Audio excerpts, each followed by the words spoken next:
சமூக ஆர்வலரான அன்னை வி.ஜி. சரவணன் அவர்கள் கடந்த 3 ஆண்டுகளுக்கும் மேலாக திருவைகுண்ட தொகுதி மற்றும் அதன் சுற்றுவட்டார பகுதிகளில் உள்ள ஆதரவற்ற ஏழை எளியவர்களுக்கு இல்லம் தேடி மதிய உணவு மற்றும் இரவு உணவு வழங்கி வருகிறார்.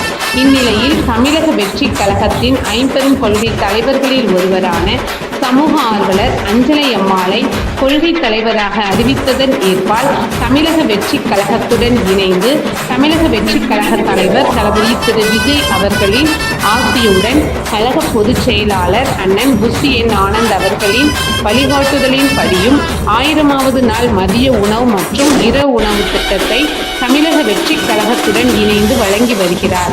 13/7/2025 என்று 1125வது நாளாக ஏரல் மற்றும் முண்டியலூர் அதன் சுற்றுவட்டார பகுதிகளில் உள்ள 80 ஆதரவற்ற ஏழை எளியவர்களுக்கு தமிழக வெற்றிக் கழகம் தூத்துக்குடி மேற்கு மாவட்டம் அன்னை வி.ஜி. சரவணன் அவர்களின் சார்பில் மதிய உணவாக முட்டையுடன் கூடிய சிக்கன் குழம்பு சாப்பாடு வழங்கப்பட்டது.